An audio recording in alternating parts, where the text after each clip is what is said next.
Hello there, this is Louis from Auto Innovation. Today we'll be changing spark plugs on a 1996 Oldsmobile Silhouette. What you'll need is a ratchet, a small extension, a socket. You may want to get a little bigger extension to fit into replacing the spark plugs. Now we have the ones on the front. These are pretty easy. 1, 2, 3 spark plugs. The trick are going to be the ones on the back of the manifold. Make sure that when you change your wires, you mark each wire. Our cylinders is 1, then 2, 3, 4, 5, 6 in the back. We have the numbers here on most of the coils, but just remember the fire order so you won't have a problem after you start it. Now to do the rear, you want to raise the vehicle.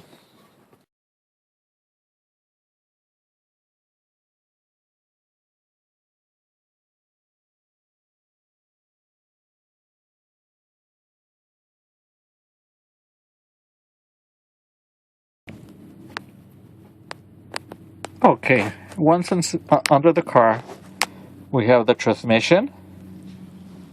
We have this cross member. We have the muffler, so you want to stick your hand in and fill the spark plug. It's really easy to get into. You pull the wire and replace the plug. Okay, this is the plug number 6, which is the far left on the driver's side. Now, to access the other 2 spark plugs, you want to go by the tire.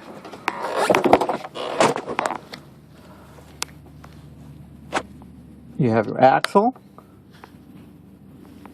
You have your tie rod. You want to stick your hand in through the tie rod all the way in, and you'll feel the 2 wires and the 2 spark plugs. So if I squeeze under here, you'll see my hand, but you can really feel the two plugs and the 2 wires for cylinder number 2 and 4. So on the rear we have 2, 4, and 6. On the front we have 1, 3, and 5. But just remember, the trick is to squeeze your hand in between the tie rod and the axle so you can get access to those plugs. Okay, good luck, and hopefully this video helps you. Have a good day.